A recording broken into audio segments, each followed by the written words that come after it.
welcome back. Boy bands is today's topic, and specifically why there are no famous boy bands in Singapore. When we have produced like so many popular solo artists like Stephanie San, JJ Lim. Exactly. Is it because there's no record company that is willing to invest in a local boy band? Well, I had a quick chat over email with James Kang, Warner Music's marketing director and mentor to local singers like Joy Chua, Kelvin Tang Wei Lian, and Min Lu Bing. Well, he's now in Taiwan, but this is what he said. James. Oh yeah, boy bands are a major investment due to the multiple costs involved when it comes to styling, flights, dance lessons, etc. They will cost at least 3 times that of a solo artist. For instance, for their latest artist Derek Ho, they invested $500,000 in his marketing campaign. But it's hard to recoup such investments in Singapore's small market if there is no confirmed partnership with an overseas record company, which is what Jim mentioned just now, right? Exactly. Okay. And it's worse if you do a shabby job and cannot even compete with the overseas boy bands. He said it's not difficult to do a boy band, it's difficult to do a good one that can be competitive. That's true. Yeah. And then realistically speaking, he thinks that boy band members are not so easy to find here. If they're too young, they need to go to school, you need to get their parents' consent. If they're slightly older, they need to go to army first. That's what exactly you guys said. That's what we said. Yeah, but they cannot be too old either, or they cannot appeal to all the young girls anymore. So the choices are really narrowed down in Singapore. And then lastly, what make a good boy band? 1 good looker, 1 good singer, 1 good dancer, and 1 bad boy. 1 to fulfill each teenage girl's fantasy. That is really true. Okay, coming back to Seoul. Okay, you only have 3 members lah, but do you fulfill that? Each one. Which one's the bad boy? Yeah, who's the bad boy? I'm curious. Bad boy. Yeah. I don't know. Who's the bad boy? Is it you? We're all good boys. I guess we have slightly different images as well to capture different teenage girls' fantasies. Tell us what. It's just our individual characters are different. Right? Like if you talk about bad boy, I mean, I'll probably think that the one closer will be because he's cool look. Show us an evil expression. Can't do it. I guess it's like because like there was like talking about the hard to find boy band members, right? It's like when we want to start out a dance crew, then I want to find guys that share my dreams. That was very hard. Then people who dare to plunge into it, jump into it, and do this, and then their parents and family allow. And everything, then all these factors, then plus all those, looks average and above, and dance can, dance standard must be quite similar, don't be like one very far off, so it's very hard for him to catch up. Then singing, we got like, at least 3 who have some singing background, the other 2 can do more like backup kind of thing. So that was, really hard to form when we were trying to join SuperBand back then. So I think the bad boy look came to me because I looked the most fierce. Most fierce. Yeah. Okay, look at the camera, please. Fierce. Yes. Fierce. It's quite natural. So they made me smile more for the camera. Okay. Sometimes you need to have a unified look. Yeah, because I smile the least, but now I smile more. These guys smile the most. So does he get most girls smiling. like running after him because of his smile? Always smiling. Then who gets the most like attention from girls? The 3 of y'all. 3 of us. I think it has actually there's a chart. There's a chart. It's like 93.3 FM. Then like the song chart, your frequency. Sometimes you'll be it takes turn like. So right it's at seasonal. the start, kind of thing. Like fruits.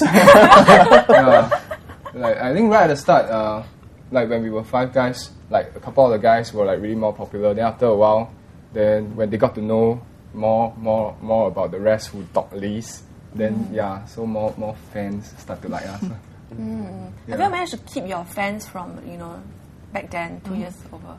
Yeah, we do. We do keep in touch with them. In fact, we do have occasional gatherings with them, be it birthdays. We're going to have a Christmas gathering with them soon. Yeah, we do keep in touch with them. Kind of thing. They want to keep in touch with us. They want to know our developments, everything, which we are very grateful for, because they are still rooting for Seoul to actually make it. Yeah, we're still chasing our dreams. Are they waiting for you all to like hook up with them? Go on a date? I don't think so. I don't think so. It's more of like a spot for them seeing us grow from SuperBand all the way to now, kind of thing, and they see our growth during SuperBand within that period of time, and I think they still support our dreams and what we want to do, and they know how hard it is to make it in Singapore, yet they're giving us their support, which is we are grateful for. Some of them, they support overseas boy bands. Then they really, like they were saying, they really want a Singaporean boy band for the longest time, and they say that kind of like we were the closest that it came to, and yet like they've been waiting and nothing coming so close up. yet so far. That's what I say. Yeah. Okay. Well, actually, you wonder whether the problem could lie in Singapore consumers, like whether Singaporeans are ready to embrace a local boy band, because Echo Boys once hailed as Singapore's answer to the Backstreet Boys, released all but one album. Peace, which had 5 TV actors from 4 different countries, and only one single before they sunk into oblivion. Can anybody even remember who the guys in Peace were? I know Jeff. But in fact, Jeff is coming out with a solo album, which is produced by me.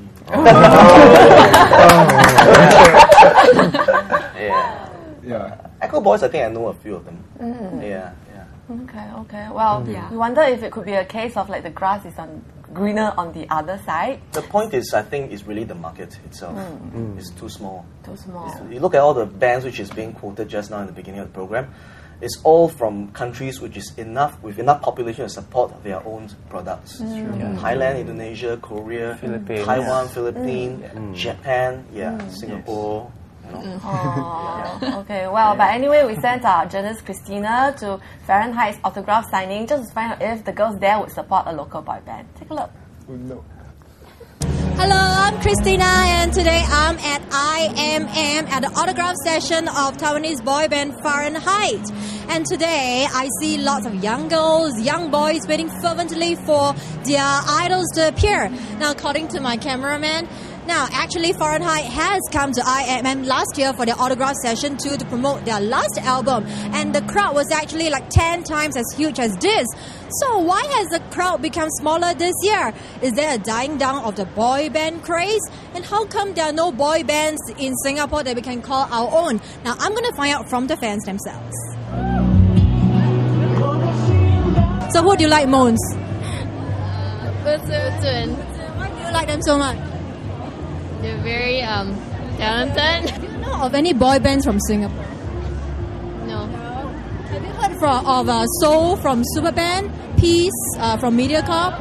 No. How come you think that? Why do you think there are no boy bands in Singapore? They're not as big. Have you heard of Soul from SuperBand? Have you heard of Peace? Looping? Boy band, it would be Meng Fei Chuan, I think so. That was a very long time ago. Yeah, that's right. Have you heard of Soul from SuperBand and also Peace, which is made out of like 5 actors from MediaCorp actually? Okay, not really. Yeah. How come you think, why do you think there are not so many boy bands in Singapore as compared to Taiwan? Perhaps, a lot of people have the kind of idea that, if you go out to like Taiwan, overseas to actually, market themselves, they'll be more popular. So maybe in Singapore, don't really have the kind of resources also, and don't really have somebody to actually back them up. Have you heard of Me Looping? Yeah, Superstar. Yeah. And have you heard of Soul from SuperBand? Yeah. Yeah, they are all local boy bands. So why do you think local boy bands are not as big as overseas ones? Don't know. What about you? What do you think? Singapore market is not that big. Local boy bands actually I don't familiar with them. Okay. You know Me Looping? Yeah. You know Soul from SuperBand? So heard it before. Yeah. Do you know Peace? Have you heard of Peace? No. Okay. So why do you think local boy bands are not as big as Taiwanese boy bands? I think Taiwanese is more international. Do you know any local boy bands? Milu Ping, Seoul. Have you listened to their song? Yes. Why do you think Singapore has not many like local boy bands compared to Taiwan? Yeah. Taiwan is more popular. Which local boy bands do you know? Chinese local boy bands? Not really. We prefer Taiwanese boy band. Why? Why do you prefer Taiwanese to local boy bands? It's always greener. Always round. Say that again. The moon outside always round. Yeah, better. Yeah. Because our local boy bands are not as good. Oh, not really lah. It have to depends lah. Yeah, but we still prefer Taiwanese, especially Feiron High. Have you heard of like Milu Ping, Seoul from SuperBand? Yeah, what do you think of them? Not very. Yeah. I have a very deep impression. Yeah. Not very. Why do you think there are no good boy bands in Singapore? Not good boy band. Maybe we didn't go and watch their performance. Probably is we have to get to know them more. Yeah, we always how to say? We always focus on Taiwanese entertainment. I think maybe they are not famous enough, and the Singapore market is very small, so they can't just they don't shine at all. That's why. I think it's because there are less chance. Do you know Milu Ping? Yes. You know Milu Ping. Do you know Seoul? Yes. Do you know Peace? No. Tell me, what is so good about Milu Ping and Seoul? Do you like anything about them? Yeah. What is so cool about Milu Ping? They are rocker one. Seoul. I don't really like Seoul.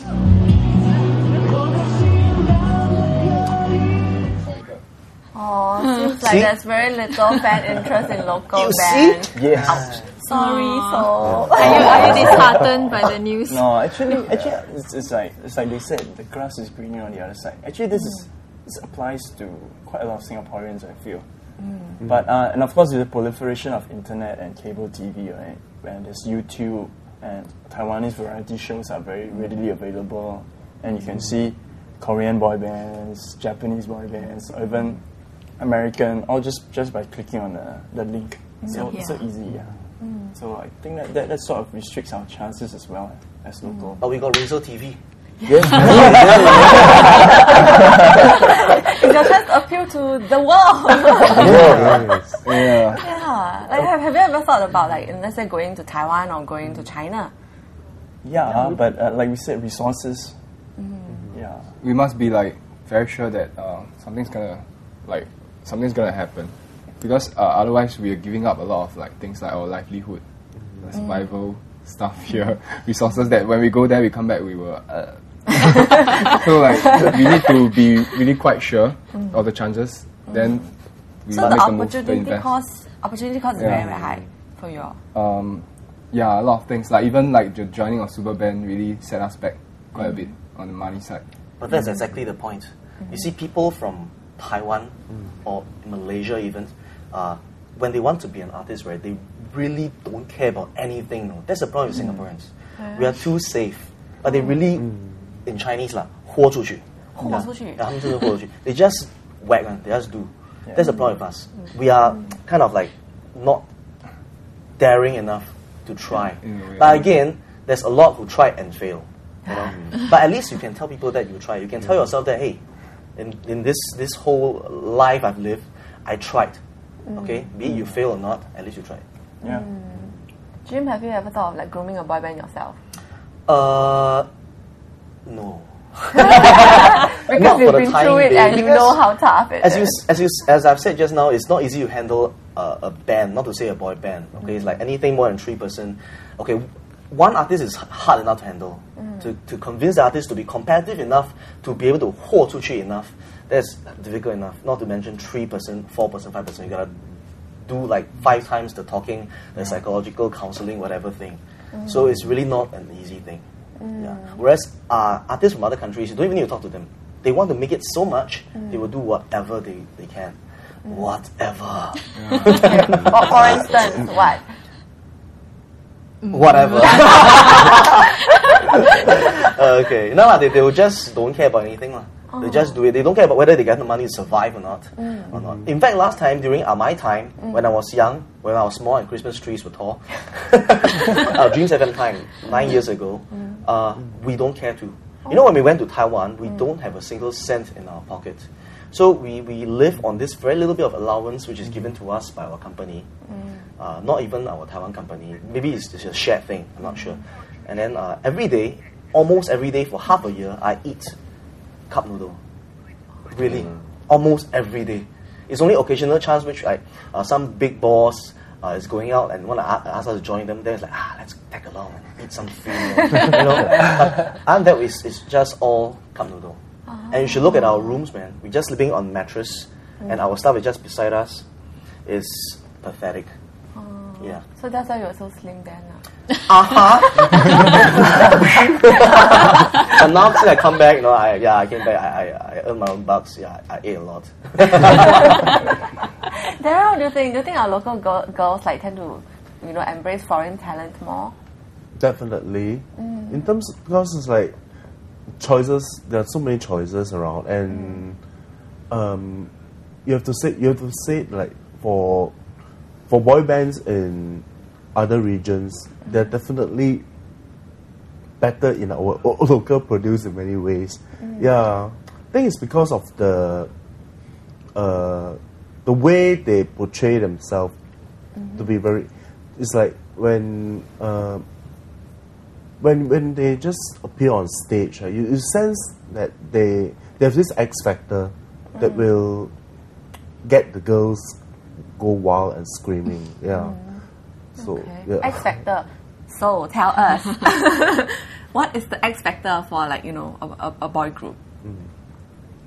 X factor for a boy group, I would say that their presence, their entertainment value, the comfortability on the stage. To be able to engage the audience in terms be in terms of speaking, be in terms of like dance or singing. I think that's the main important thing. But other than that, I think it's the confidence of them just performing on stage. I think that's the X factor. Good looks aside, one can be good looks, but if it doesn't have the presence to capture the audience, then there's nothing to it. I think for me, it would be the confidence of a person as a performer more than anything. Yeah, I think that would be the X factor. Okay. Dear viewers, we leave you to think over, what makes a boy band's X factor, and we'll be back in a while.